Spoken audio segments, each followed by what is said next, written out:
right. So you want to kick us off and introduce this? It is a very basic, whatchamacallit. There's no enterprise in the introduction or the title card of this episode. Oh yeah, you got it, and it's black, the black of space. And you said something about that too, in your notes. I did. Oh, okay. So you and I were gonna talk about this episode, Balance of Terror, and Balance of Terror. It was aired December 15th, 1966. Vince McEveety, we've heard of him before, directed by and written by Paul Schneider. And we like him because he introduced us to the Romulans. Right. He did. This is the first time we see the Romulans. I think so. And the other guy, Gene Kuhn, I think he did the Klingons or something. Have we seen the Klingons before yet? No. I don't think we've seen the Klingons yet. No. Okay. I would say I don't think we've seen Klingons. Right. But this guy, good. I read that they thought that the Romulans were fleshed out right away. I mean, there were other problems they had to work on the script, and it was another April to July kind of a thing. They finished filming in July, and it took 4 months so it was the second longest. Corbomite maneuver was longer to do the post-production, the special effects and all that. And it cost a fortune, like $45,000. I mean, they were over budget by wow. Was that because of the red cloud? It couldn't have been because of the Romulan helmets. No, because that was to cover up the ears to save all of the percent. They saw that episode coming, and Bob Justman says, "Whoa, this is going to cost us more than we can't afford this." And they came up with a very clever, we'll put some helmets on. We don't have to do everybody in ears, just Mark Leonard and maybe, I don't know. The Romulans, which it says here, was based after the Romans, and it makes sense. The Romans, and they used the same names that was in Rome Empire. So yes, Decius and I don't know who else. Yeah. So the Romans are Romulans. Hey. And so the Klingons, are they the Russians or are they the Chinese? Cold War. They have to be the Klingons. Is that right? Is that the Cold War stuff? Cold War, the Klingons would have to be the Russians. The Russians. Mm-hmm. Yeah. We weren't in a Cold War yet with the Chinese. That's coming. No. The Yangs and the Combs. The Yangs. The North and the South. So cool. So let's see. So we have the marriage on Enterprise, which they said is a mistake because Captain Kirk says it's been from the beginning of when they had wooden ships. And they're saying on trivia that I'm reading here, if it's true, no, it was outlawed. Captains could not marry crew members at any time until later on, I guess. So he says it's a lot longer, and the truth is they didn't? No, they did not. And it was, someone says if it's true that it was illegal. So I don't know about this trivia because it's just people writing trivia. So I don't know. Yeah, exactly. Yeah. So the marriage, we're getting set up. I don't know if I could see that coming or not, that the marriage is going to set us up for something, right? It's setting us up because, let's see, this is called A Balance of Terror. So It's got terror in the title, and we're having a wedding, which is supposed to be a very, very light, very nice thing until you get into the divorce stages, and then it's not so light. But at the onset, you don't know it's Balance of Terror yet, though. No, we do because of the title. No, we're watching the teaser, right? So you turn on the TV in the 66. Oh, you're right. Well, okay, TV Guide would probably be saying on this episode with Mark Leonard called Balance of Terror, blah, blah, blah. Yeah. No, I think you're right, though. You're right, because we weren't back. We were in the teaser. Right, and then the title cards came later. Yeah. I read there was a comment that someone said on the production when they were making the script, come on, we got to get, I think it was Roddenberry, we got to get into this faster. Why not just eliminate the whole explanation, which we didn't see the first drafts of, and just kind of start talking on the bridge as if, you know, and talking over the intercom that they are what they're doing. They're already in the middle of it. The audience will figure it out. So I was thinking of you, where you go, we don't need to see all that stuff. Get down, you know, we can figure it out. So yeah, we got it. Because when they're saying outpost 4 is under attack, I thought, what a lame name. Would you hate to just write home and say, hey Mom, I'm on outpost 4, and you know things are going along as usual. They should have gave it like a really cool flowery name, like, I don't know. I mean, can you think of a really cool name off the top of your head? Like I don't know. Yes, but well, there are eight or more on that map of outposts. Yeah. And 8 was one of the ones. Let's see, 1, 2, 3, 4, 5, 6, 7. I can see on that chart. Earth outpost sector Z6, Romulan Star Empire. Yeah, I mean, he could write home, hey Mom, I'm on Z6. You know, that's even kind of cooler than outpost 4. Outpost 4, Mom. Mom, I just heard that outpost 3 is gone. What the heck? Are we next? You know, I don't know. I like the way this episode, though, it foreshadowed a lot of what's happening nowadays, like right now. It's amazing. It's amazing. But we'll get to that. More later. More after this commercial announcement. Episode 4 or episode 14. What are you going to say about this? The beginning. You think foreshadowing. It's the name of the episode and the fact that they're having a nice wedding, and in the background they're dealing with issues on the bridge. The captain is going to squeak down there and try to do the... Well, I think you were absolutely correct that where, you know, we didn't know it was a balance of terror. If we were watching it in 1966, we would see a wedding and a nice little thing and the little lovey-dovey, we want to get married and have our little thing. So you're right. I think because I knew it was the balance of terror, I already put that in on what's going to happen. So you're absolutely correct. If I was watching it in 1966, I think you're absolutely correct. I think that we would have been lulled in by the thing, and then they found out that Outpost 4 was under attack. Blah, yes. blah. Yes. We're jumping, and then we're running down the corridor and getting our title cards in. I don't know. So then what happens? Then we get an explanation from Spock about the other guys, which we've never seen, and then they throw some maps up there. And at one point, I thought Kirk said, or where we were on the ship and where we are going to. I don't know. I took 2 screenshots of those maps, and I was hoping that they would look different. They don't. They don't look different. You're absolutely correct. I don't know who made those maps, but you know what? For the technology of the day, it's okay. Would you have been able to see that on standard def 640? I don't think so, right? You would have just saw something that looked like a squiggly, like a river with some little houses next to it. Yeah. And on a black and white TV, right? What the heck? So here's where we get to today, because you're saying exactly what I was thinking and exactly some of my notes. You're saying group Zoom meeting, and what I said basically really when they pop in on the Romulans and they're looking at their camera and they're looking at the deck or the bridge of the Romulan ship, you know, that's happening today where people are cracking into people's cameras, and so people are covering their cameras and covering their stuff. And you know, when they're talking to them on the Google Home stuff, they're going, hey, that looks like a really great beer you're having. You know, I think Spock should have, you know, hey there, Captain, you might want to back off a little bit. We got you covered, you know. But I think really it kind of like, that's amazing for 1966 to actually kind of show what's happening today with the internet. I mean, and I'm being serious. I'm not making a joke here. I think that's amazing that they, you know, I don't even think they really thought of it that way, right?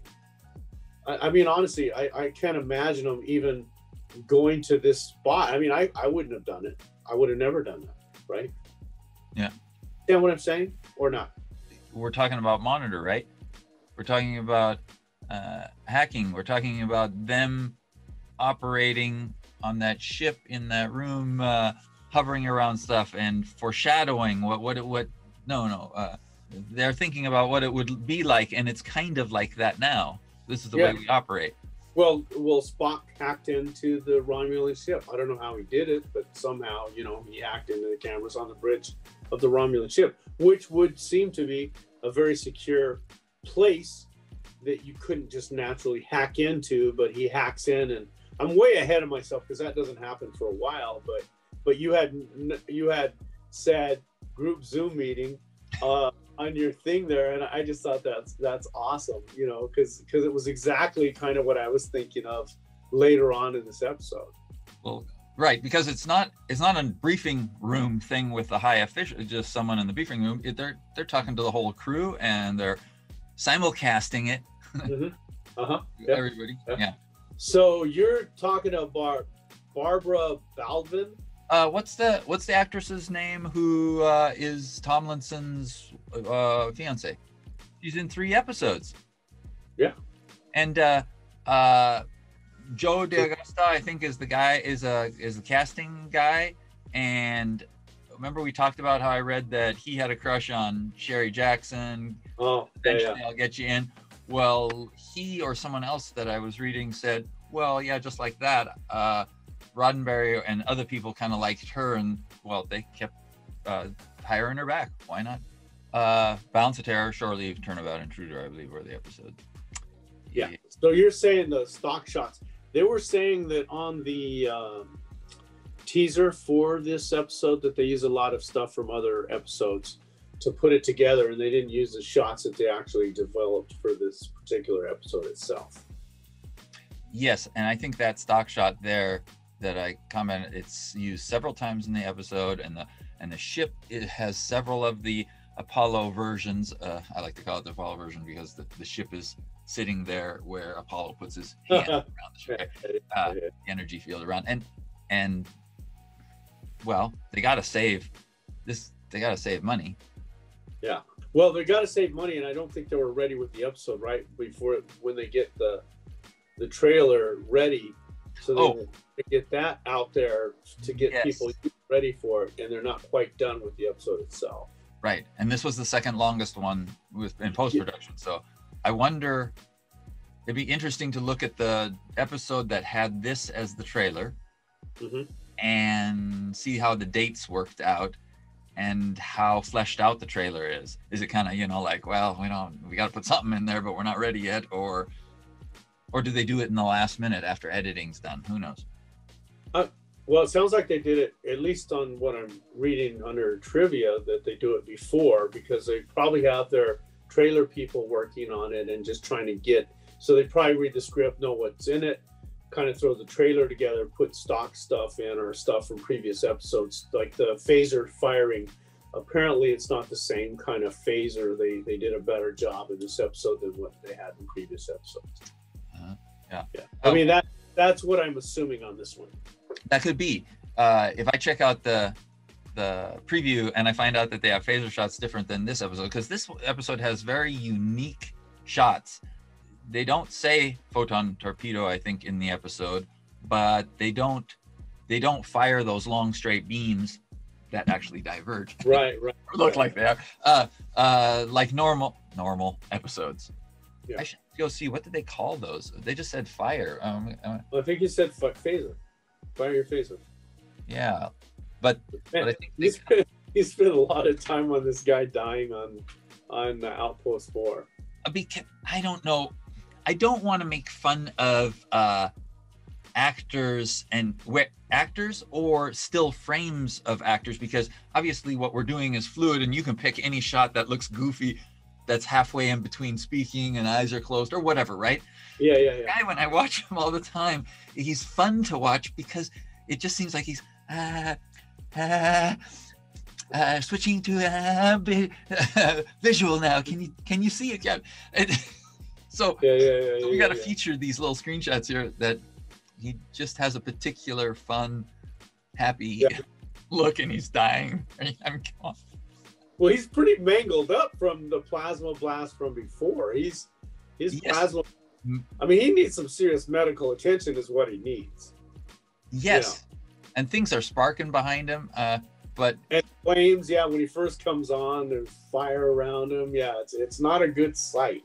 Yeah, so he needs some serious. And what interests me about this one was that automatically the camera flipped from looking at the Romulans firing their plasma weapon to him in the room. You know, I mean, it was kind of an automatic shift. The cameras knew, okay, we're going to shoot here. Now we're going to look over there. Plus, I think I'm hoping this is the big faux pas for me. The space station dies, but we're still looking at.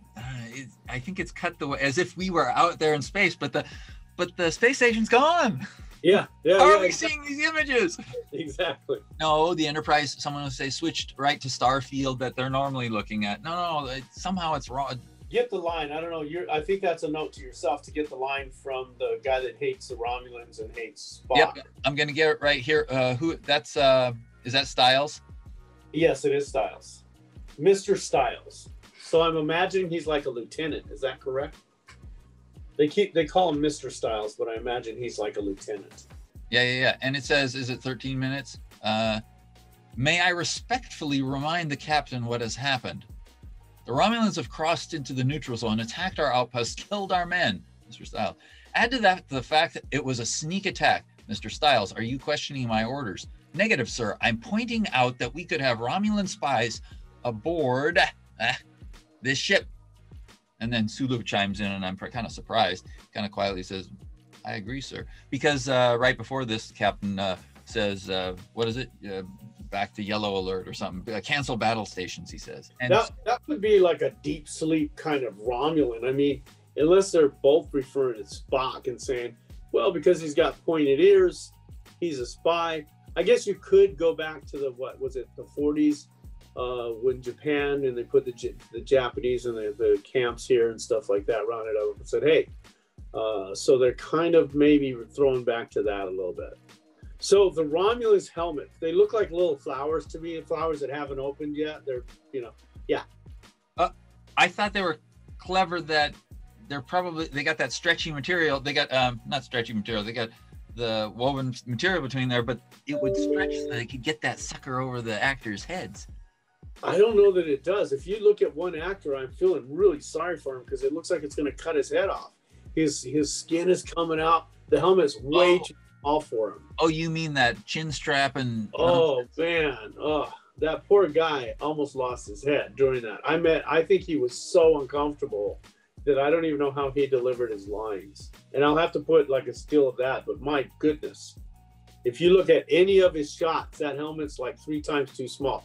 So now we're on to Mark Leonard, who was like the woman that you're talking about. Barbara Valveden was he was actually 3 different characters. I guess she was in 3 episodes. He was 3 different characters. 3 different aliens, 3 different aliens from 3 different races.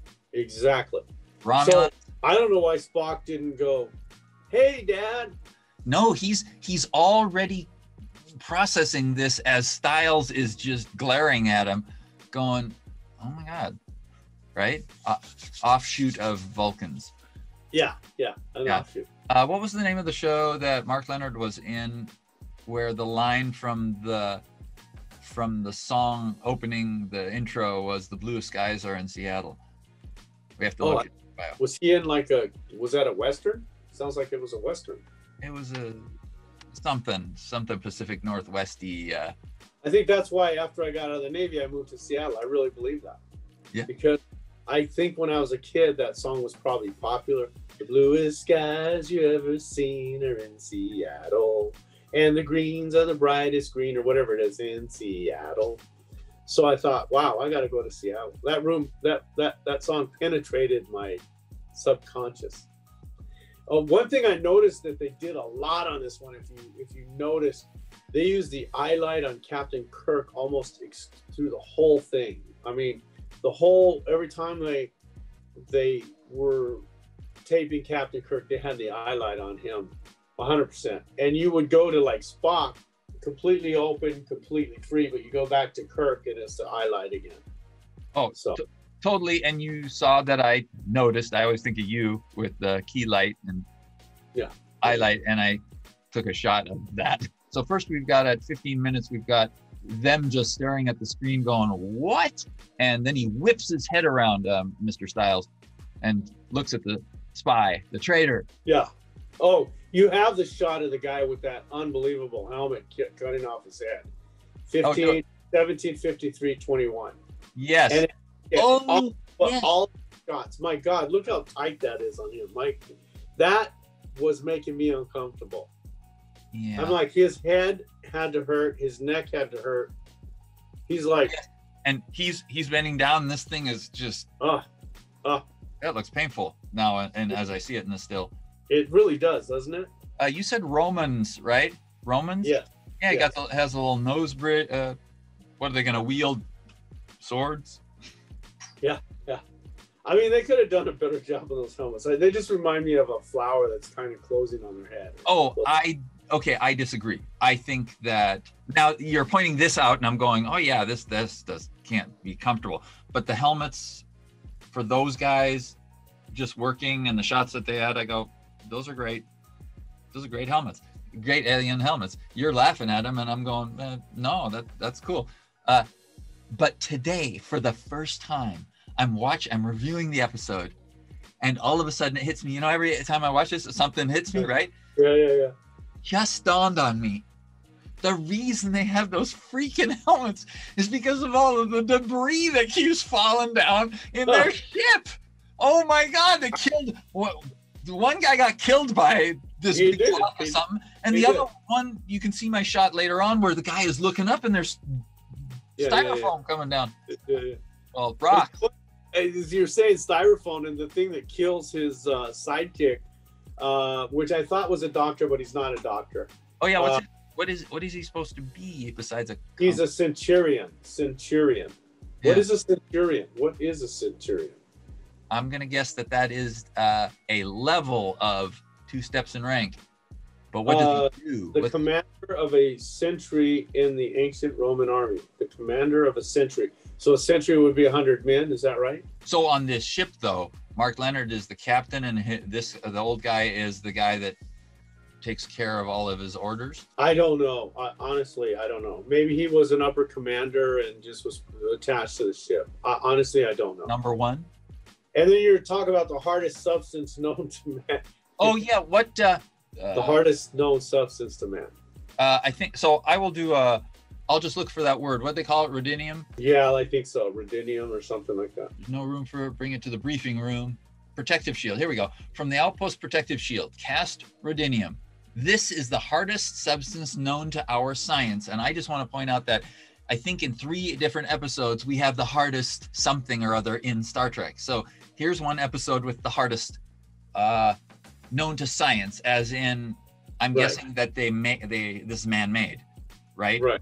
Underground, where are they at? Outpost on an asteroid, or they build these things and they spin it like it's spun like, what's that stuff we get at the carnival, the sugar? The cotton candy. Cotton candy or something. I mean, that's my impression, because I see those nice little stripes on there, and then he crushes the thing. Okay, so but then there's other episode where they refer to diamonds being the hardest known substance. That might be natural. There's another episode where in Obsession they phaser off a piece. Oh, that's right. That's right. You're right. So they're not all the hardest. They're not all the hardest something. Maybe natural versus man-made. I don't know. You will have to determine. So here's the first reference, I think, to hardest known substance. Well, it's not that harder, or Spock is like incredibly strong. 24, 40, 11. 20. I'm not that far. Hold Not on. to be the book. Oh, that's right. That's the book. I wrote about the book too. I mean, they still have books. But if you look at your still, 24, 40, 11, look at your still. It looks like a giant chocolate chip. Not a chocolate chip, a giant Oreo cookie. Yes, he's handing him the book. The book, yes. I want no more cracks about the book. No, but that's the Star Chart book, and they got paper again. Yes, they do. I don't think they got rid of paper here. And the reason I showed that is I wanted to point out that, well, I didn't get the entire sequence where Spock reaches for it and kind of pushes it down and puts it down on the table. Yeah. Like, No, I've got this, Captain. I don't need that crap. I got it up here. Yeah. I know all about that comet. And in the next still, you see that Spock or Scotty he smirks. It's not clear there, but it's clear on the screen. It's like, there's our Spock. He's got a handle on it. While Mr. Styles is brooding, Scotty is smiling about how cool Spock is. Yeah. So I was putting the Romulan doctor. I already said he looks like an elf. He probably. There's his book. So I put my books comment. So my books is like books. They have not gotten rid of the books yet. And then, guess who's back? She's back. Who's back? Oh, Yeoman Rand. Even though the episode was her last episode, this one was filmed before apparently because she's back. And really, I think she's getting pretty sexual there to Captain Kirky. Well, I think they wanted him to make a love interest before they fired her. Yeah, but why would they fire her for that? I mean, that's firing. Not fire. You get rid of and say you've done your 7 episodes, your contract's done, and we feel that that's not going to work for the show. You think that's what it was? Well, come on. We've read, okay, she had problem with alcohol and also they blamed or told her, hey, putting on a few pounds, can't have. But I think that it other relationships in the show. I don't know what the truth is or what the deal is, but this episode we get to see her again. And you say, hanging very briefly. She's pretty brief, and she is kind of holding on to Kirk. I equate this to the same way as what's her name, the Yeoman Smith in Where No Man Has Gone Before, and she's standing behind him, and he's awkwardly reaching back and holding her hand when they're going through the barrier. I don't know. I'm going to say phasers and see what they call them. Yep, we have main phasers, phaser control acknowledging, phaser capacity. How do we aim the phasers? Phaser cruise. We got everything about phasers, but they don't look like our 2 straight beams. Right. Well, they look like they're firing independent when they're firing into the cloud of the comet. Right. They're not kind of bursting this way. They just kind of burst independently. So when they're firing Phaser Bank 1, I don't know how many Phaser Bank 1 holds, but it looks like it's got a charge for a lot of phaser firing. But their phasers are maybe not as powerful, maybe more powerful than the plasma blast from the Romulan vessel, because that wasn't very strong. So I do think they made a mistake on saying Scotty's saying that they only have impulse power, So they go, we're faster than them. It would just take them too long to get there. It's kind of like, it's like a prop plane versus a jet engine, right? That's orders of magnitude. And yeah. Come on, I'll go and say this is what do you call it? A historical document.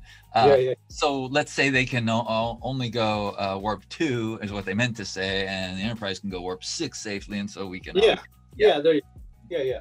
would be good. Yeah, that was good. Mm-hmm. So you're saying redress. I know that you had the chapel was redressed, and you're saying briefing room door, red alert lights on, briefing room door, red lights. Because I like the doors on the Enterprise. What's that? I like the doors on the Enterprise. Is that why you put them in there? There was no. I thought there was some comment you were making here. You just said the doors are great.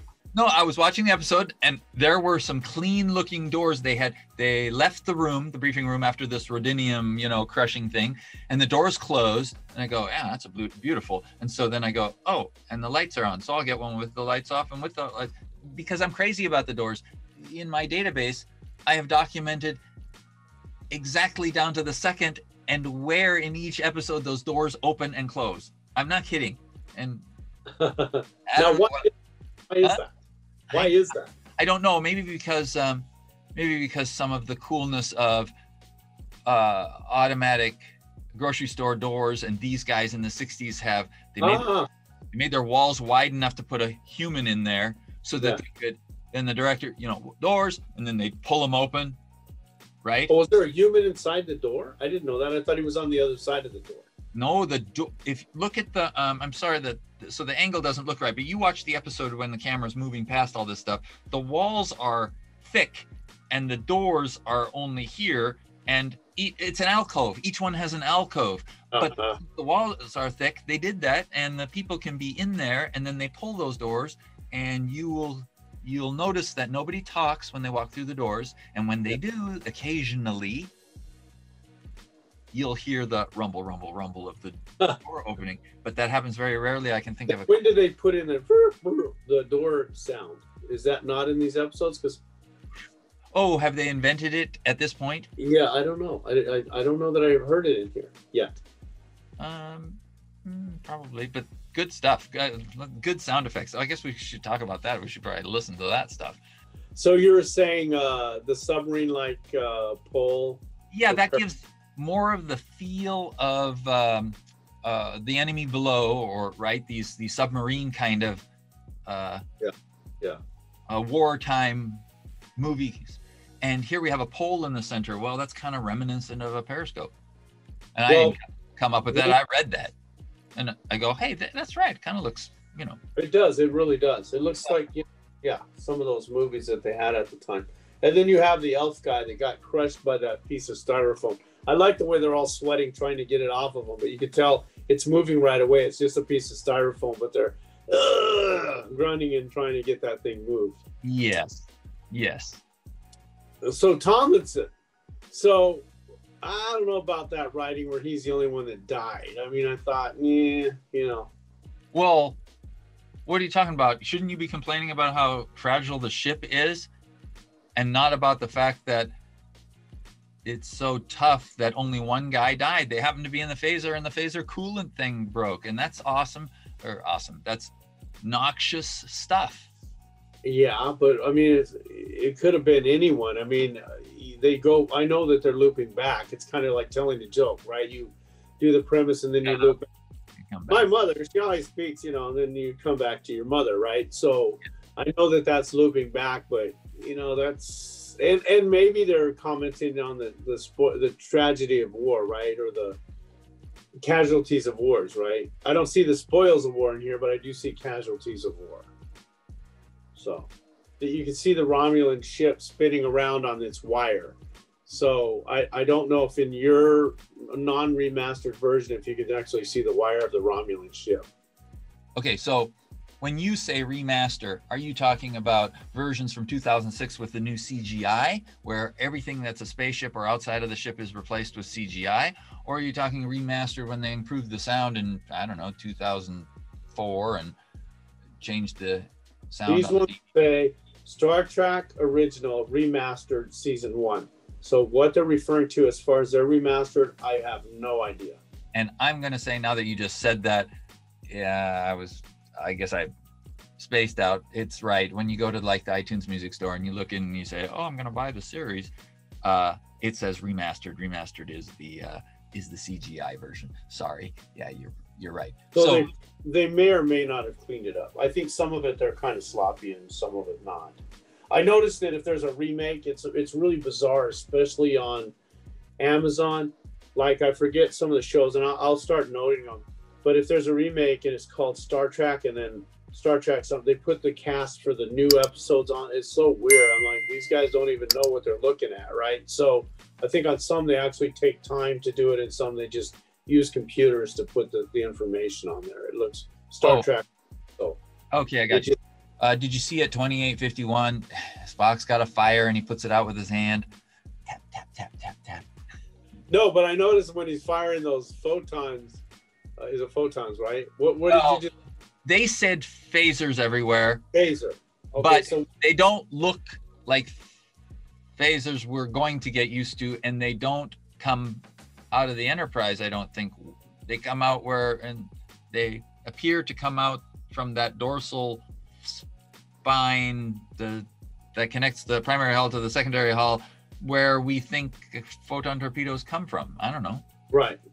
Phasers. Calling them phasers because the episode said phasers. So on the phaser fire, when Spock is in there and there's all that noxious gas.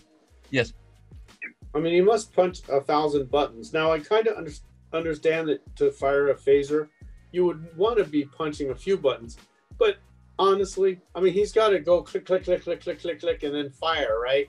Yes. Where where it seems to me like it'd be much more efficient if he just flipped up a little plastic cover and hit fire. Whoa.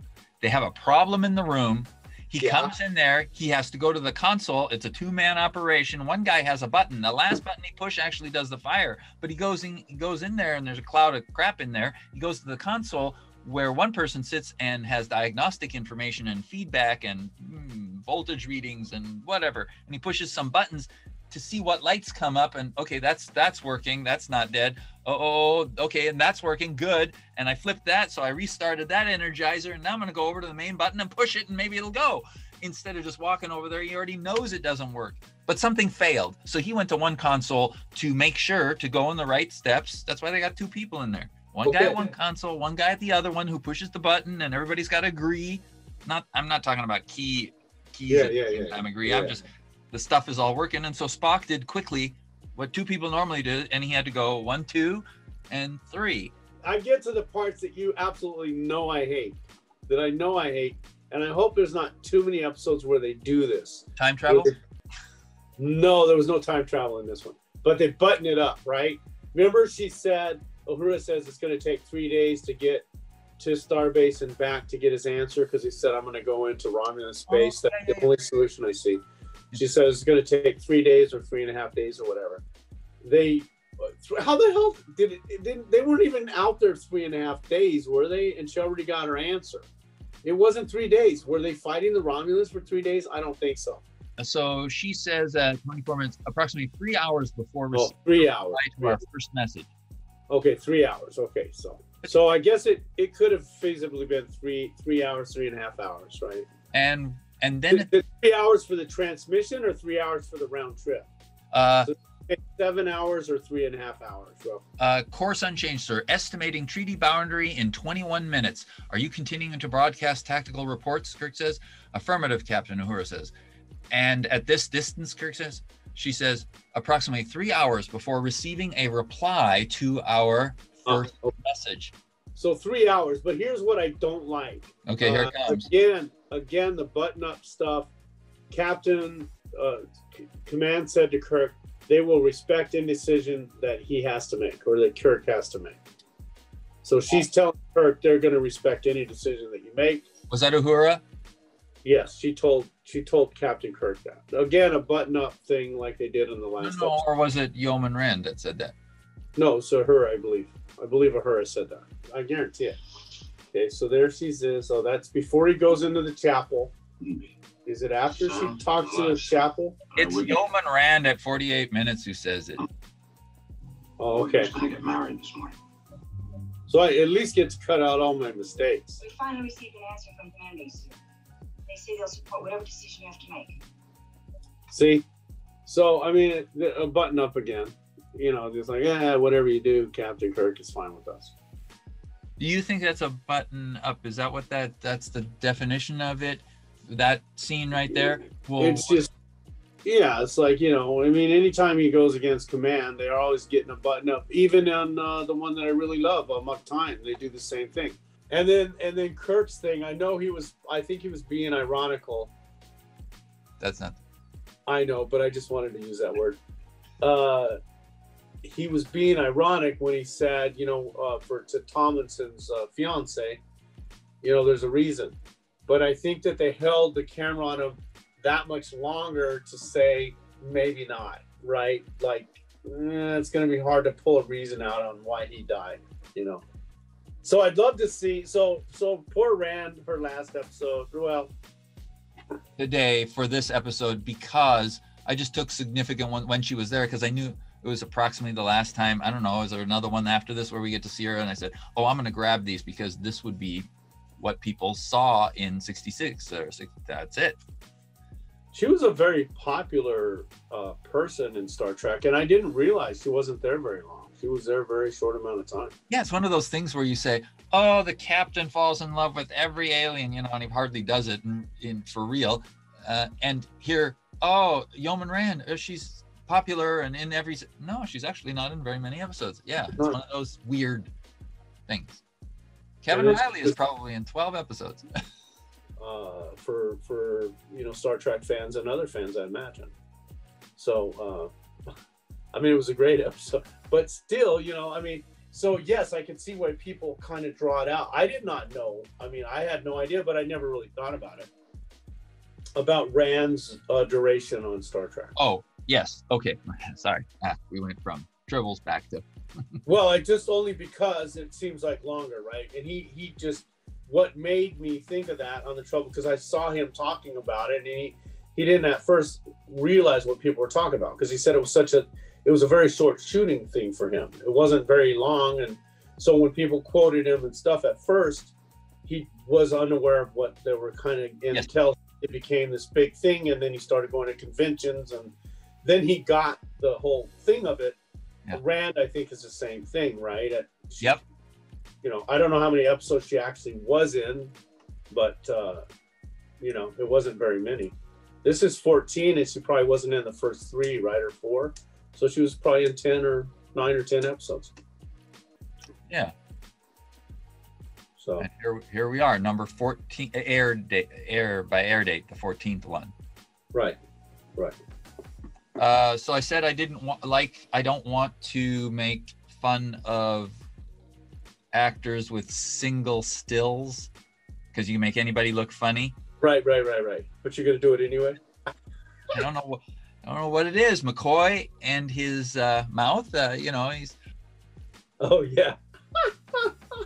But I didn't really notice that. Yeah, but I know. But I notice it. But it's not a normally noticeable thing. But I go up. So what'd you think overall? What'd you think of this episode? Wait a minute. What? Did I miss something? Yeah. I gotta. Yeah, you missed a few things.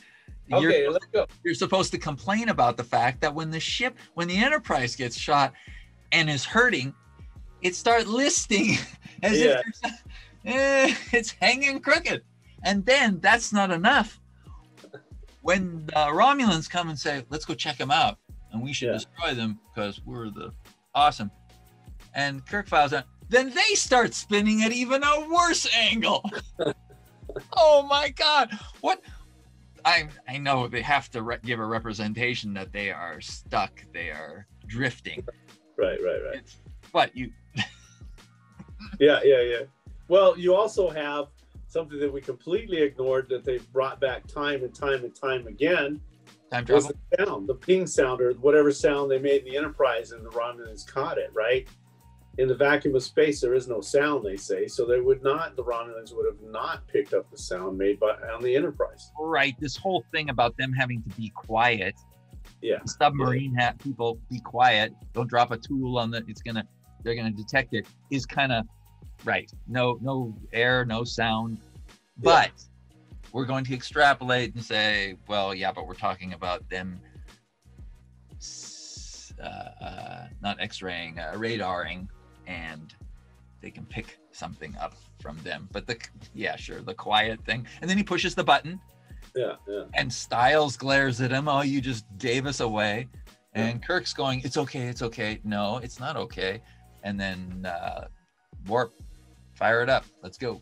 I have to comment, I did really like that about this episode, the chess game between Kirk and the Romulan captain. I really like that. I thought it was pretty cool.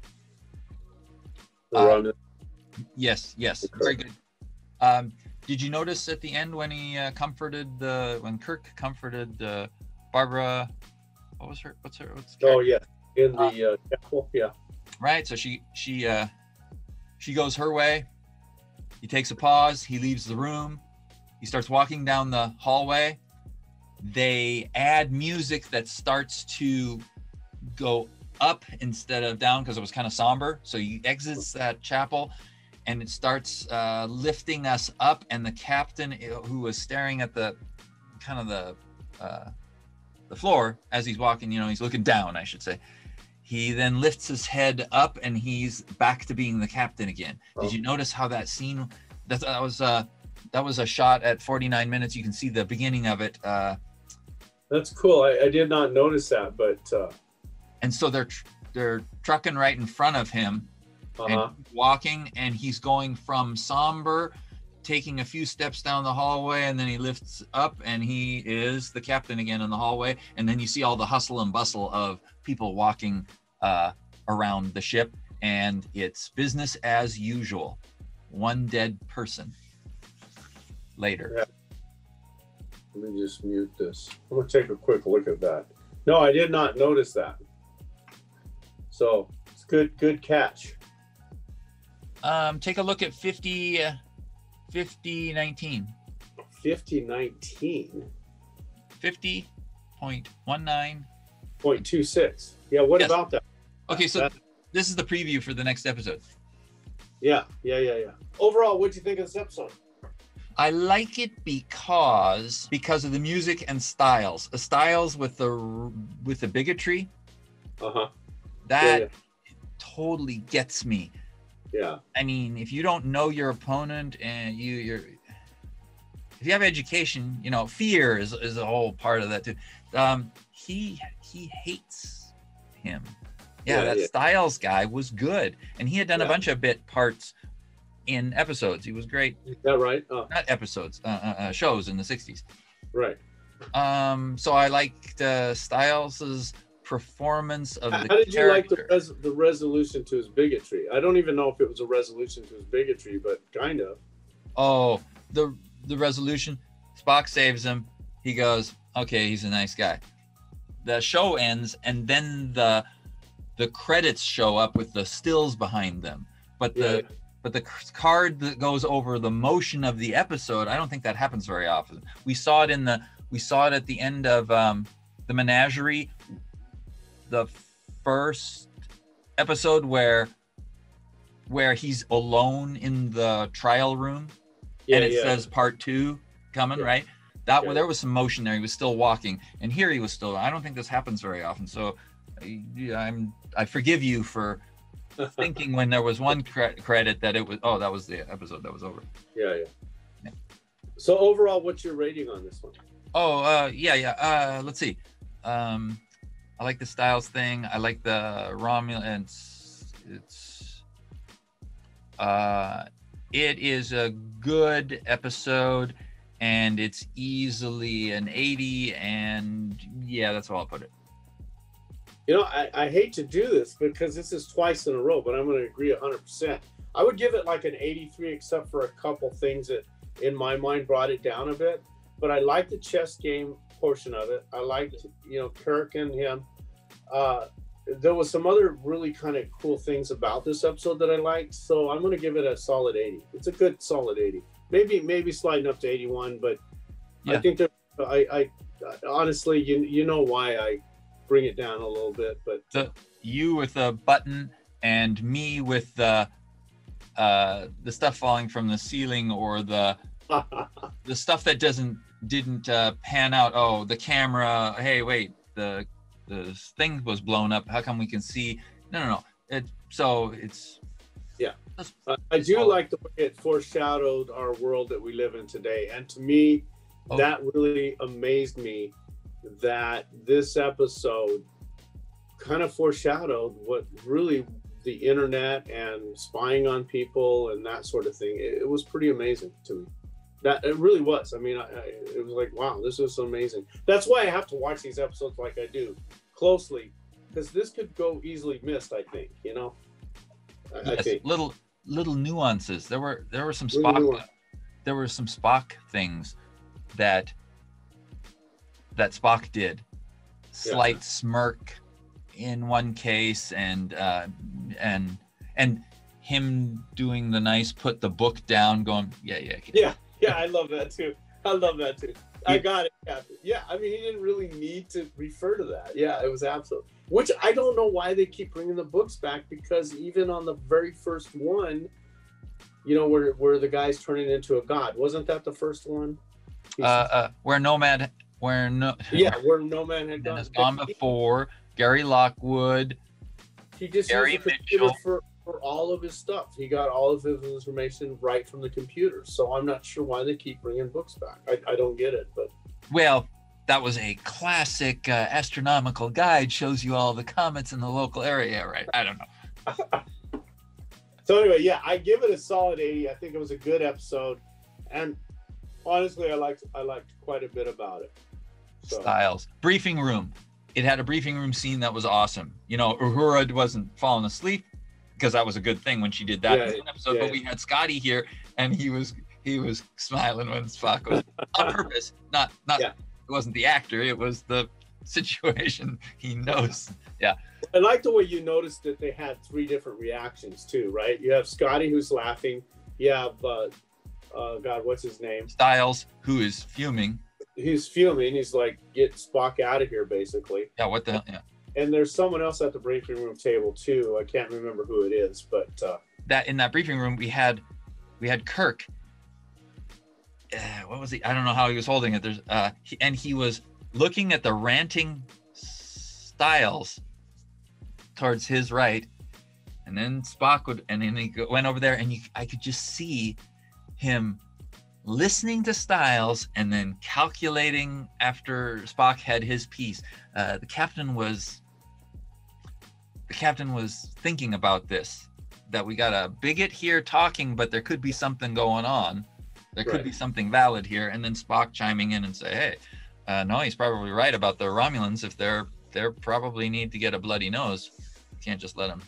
I thought it was interesting that Captain Kirk let him get away with being a bigot. He's saying no bigotry on the bridge, but you can keep it in your room, right in your quarters. I thought that was it. It would be interesting if he would have said no bigotry on our ship, which would be shutting him completely off. That's a totally different discussion. Yes, good point. You know, keep the bigotry in your quarters. You know. Yes. So freedom of speech, you know, your own, but on your own time, but on your watch, we got a different thing going on. Yeah. You are absolutely right.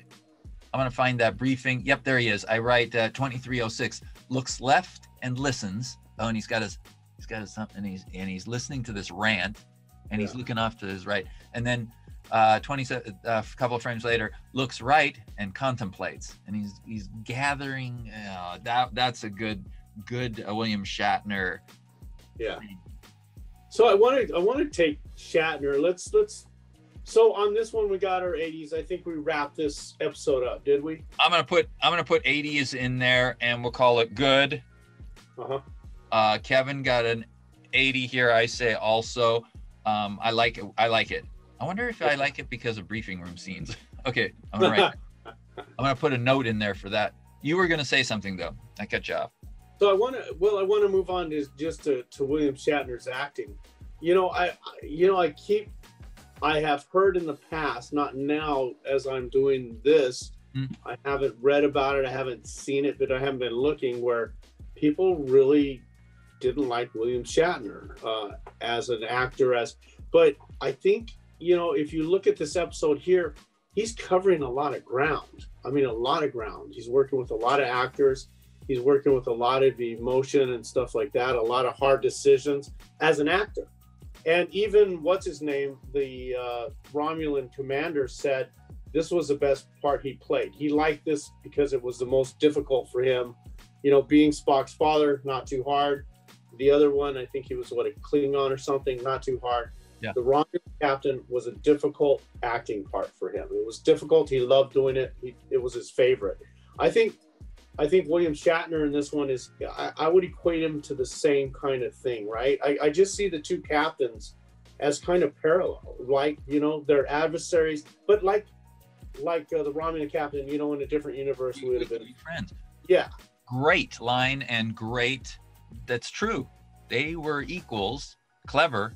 Yeah.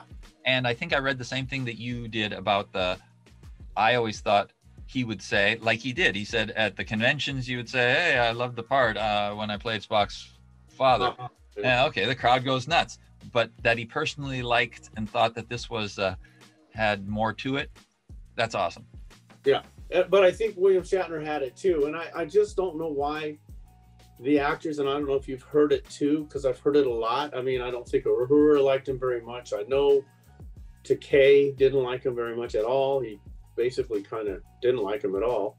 I think him and Leonard Nimoy got along pretty well together, although they had some bit of a. But I could see William Shatner. He was kind of a bit of a bully, but I think also he was a very good actor, and I think they might have misinterpreted his getting into role and character, although they said he didn't even stick up for them, which is an interesting thing, because that would be more like a captain of a football team, right? That stick up. So I think they held him up as really maybe the captain of a football team, or someone that could stick up for them. And I don't know that William Shatner really thought that was his role. You know, he was an actor.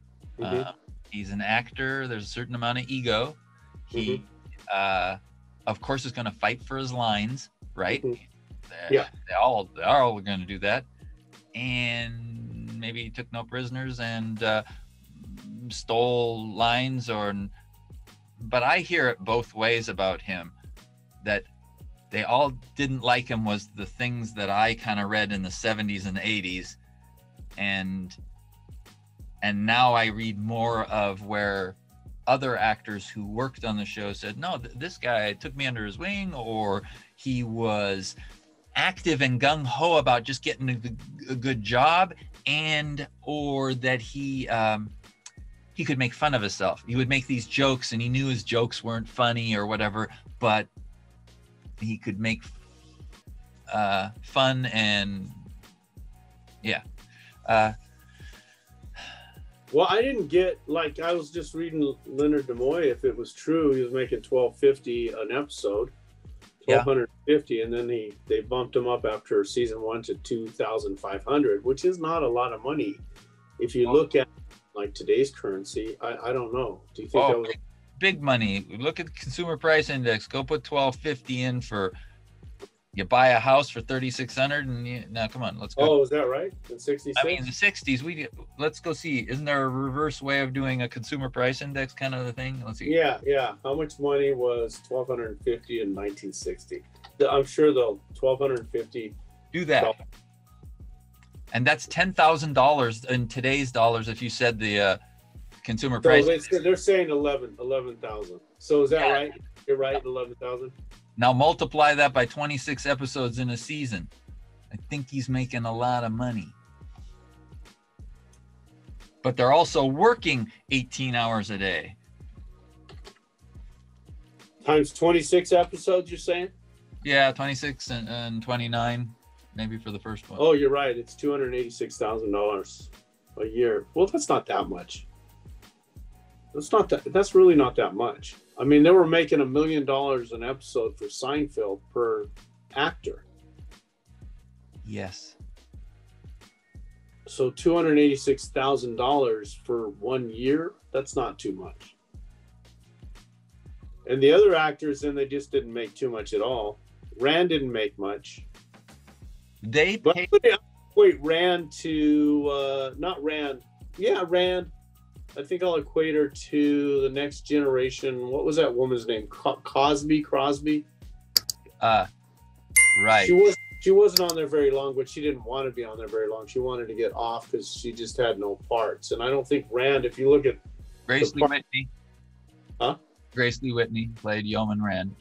Yeah, Grace Lee Whitney, she didn't have that much of a part. So she was driving into work to do about, 5 lines maybe? How many lines did she have in this episode? She's got 7 lines. Captain. 7 lines. Driving in for 7 lines. Captain, should I continue log entry or...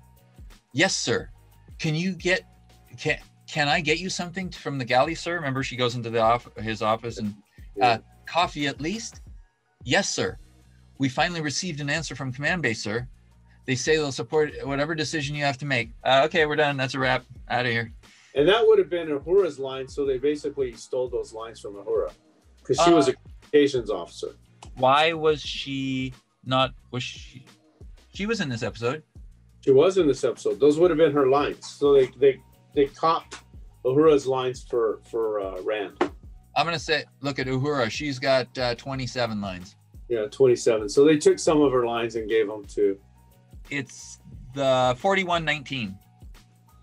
Everybody is flying. Oh, is she going the other way? No, she's doing what she needs to go. She's going from her place all the way over to the turbo lift doors on the bridge, and she's flailing her arms and and Kirk is. Oh yeah. I saw that. She's taking the. Doesn't she sit down at the command center or something on one of them? Yes. Styles is told to go down below because he says, "My first command or my first stint was phasers or something like that." And then the captain says that Uhura should sit down by the. She's getting a little risque there. A little more risque than I would have thought in the 60s. But it probably went by so fast I couldn't even tell. We wrapped up the episode. It was good. Awesome. We loved it. 80. It was good. It was good. All right. I'm going to stop. And are we going to do, you want to do another episode sometime? Yeah. Oh, yeah. The next one coming up. Is that what you want to talk about? No. Should we do an episode soon? We're going to do shortly, episode 15. Coincidentally, and it was production number 17, but it will air 15. And it's from December of 66. Yeah, Theodore Sturgeon. Come on. Yeah, there you go. And a guy, it's going to be great. And some director we've never heard of. They stretched that one out. I'm going to have to say right now they stretched it out. We're going to talk about how is the story, Okay, I can do that. I'll show you that I can do that. And I'll raise you. Cool. All right. Well, we did. I think this is a good one.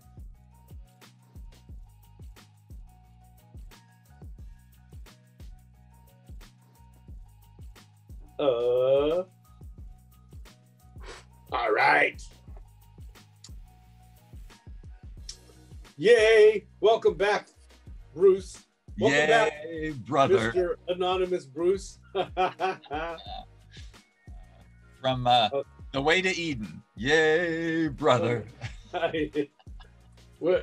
You're wanting to get to that one, huh? Well, third season is awesome, of course. It's the best. And people rag on it. Okay. So how you doing? Good. I'm doing good. How are you doing? You're good. I'm good. Now I got a brother from another mother with the blue science officer shirt. The blue? There you go. Awesome. I don't have as many. I know I'm lower ranking. If you can see me, can you see me? Because you can't see it there. Now, can you see that? I gotta move my window over. I only have 2 gold bars, whereas the other one has. Oh, what does that mean? Mine are spaced further apart. You're missing some little dashes in between. I'm missing the little gold braids. Dash. I don't know. Son of a gun. Son of a gun. Didn't he change? Wasn't he lieutenant, and then second season he was lieutenant commander? We'd have to inspect that. Cool. Okay. Let's do that. I think I've solved your problem. You get emphatic about it, so it's like you're actually in the phaser room getting this ready to go, and you're like, okay, Kevin, they got to do this, and let me show you this, and then boom, I get it. Okay. Wow, you got, woof. I want to solve these problems for you so that it's more believable. Oh, no. I want you to get out of the zone. But I did not believe it. I'm just like, wow, he's got to punch a bunch of buttons to get that thing to fire. Not just to fire. I say to get it. To get it charged. Is it also charged up? Or is it just? Or to bypass, to change which one was going to be fired. He could tell that the coolant on the port side was then the starboard is okay. So he says, I'm going to reroute this, charge this guy up and go on the other one. Wow. God. He is logical. Then I get. Respectfully, we're good. Give me another word from her. They will respect. Just look up will respect. Wow, there's no respect. Balance of terror, dialogue, nobody's. Right. Maybe it was, okay, hang on. It's there. I guarantee it. I may not have copied it. Just need a word. Verbatim, but 3. It's right toward the end. It's right at the end. Give me a second here.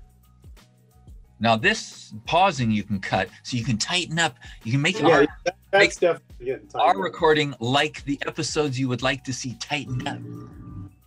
This is going to get tightened up.